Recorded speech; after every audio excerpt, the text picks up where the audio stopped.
धनु राशि के साप्ताहिक राशिफल के बारे में मार्च 2025 में कैसा रहने वाला है।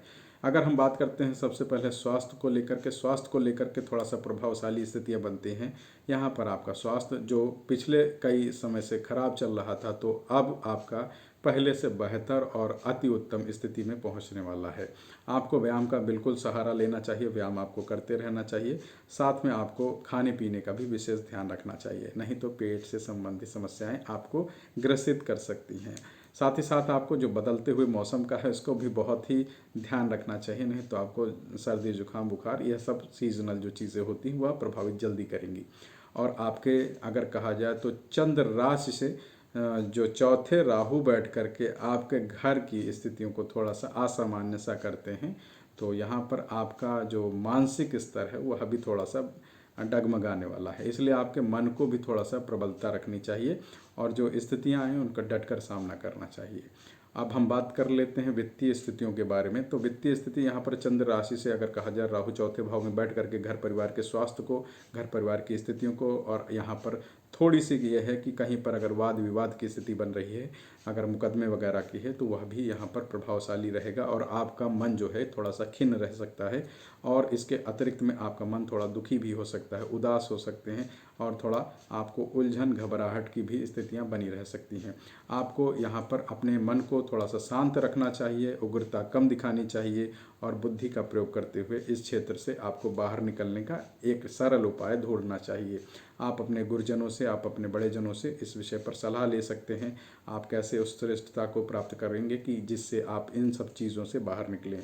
आपका एक कार्य और हो सकता है, घर में किसी मांगलिक कार्य में आपका पैसा बहुत ज़्यादा खर्च होने वाला है, क्योंकि यहाँ पर संभावनाएं बहुत ज़्यादा हैं कि आप किसी मांगलिक कार्यक्रम में अपने पैसों के बहुत ज़्यादा लगाएं और आपको खर्च अनावश्यक के बहुत सारे बढ़ जाएं। इसके अतिरिक्त में उन खर्चों को लेकर के भी आप काफ़ी टेंशनाइज रहने वाले हैं।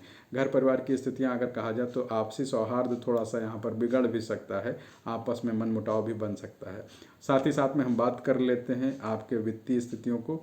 तो जैसा कि अभी मैंने बताया है कि यहाँ पर वित्तीय स्थितियाँ आपकी थोड़ी सी डिसबैलेंस होने वाली हैं। आपको सोच समझ करके कहाँ कितना कैसे क्या करना है खर्च, वो उस हिसाब से करेंगे। इस वक्त आपको निवेश करना लाभप्रद नहीं रहेगा। यदि आप कहीं पर निवेश करना चाहते हैं तो बड़ा सोच समझ करके निवेश करिएगा। ज़मीन वगैरह अगर खरीदना चाहते हैं तो वहाँ पर भी आपको विशेष ध्यान दे करके ज़मीन खरीदना पड़ेगा, नहीं तो वाद विवाद हो सकता है। या ऐसी ज़मीन खरीद लें जो झगड़ालू हो या फिर जहाँ पर कोई ना कोई समस्याएं लीगल या इलीगल वाली प्रोसेस में जाती हो।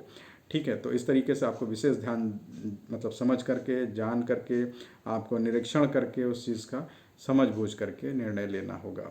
अब हम बात कर लेते हैं आपके प्रेम, विवाह और व्यक्तिगत संबंध की।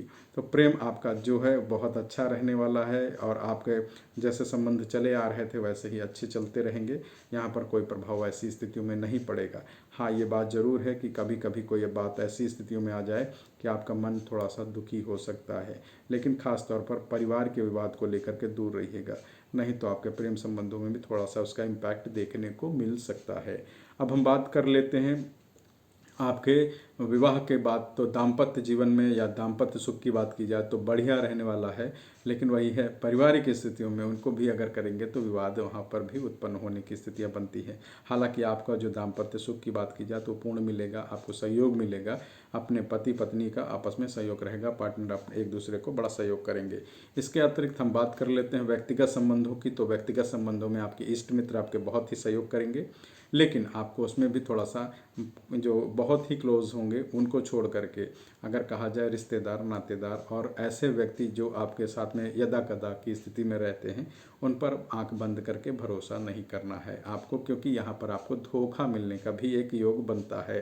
तो इस वर्ष इस राशिफल के हिसाब में साप्ताहिक स्थितियों को आपको विशेष तौर पर अपने बुद्धिमत्ता का प्रयोग करते हुए आपको इसको पार करना है। बाकी जीवन की स्थितियों में कहा जाए तो आपका माहौल बहुत अच्छा रहेगा, अपने आप को तरोताज़ा महसूस करेंगे, आप बाहर भी घूमने जा सकते हैं। आपकी स्थितियाँ ऐसी बन सकती हैं कि अचानक आपको कहीं ना कहीं ट्रिप करना पड़ जाए और धार्मिक स्थलों की आपका मन हो तो वहाँ पर भी जा सकते हैं। हालांकि आपका कुछ पहाड़ी क्षेत्रों में या कुछ ऐसे अनुकूल परिस्थितियों में जाने की स्थितियाँ बन रही हैं जो आपको उसमें देखने को मिलेंगी।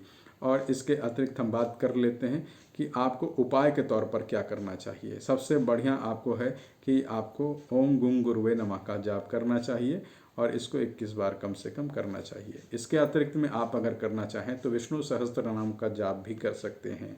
यह आपके लिए बहुत ही लाभप्रद होने वाला है।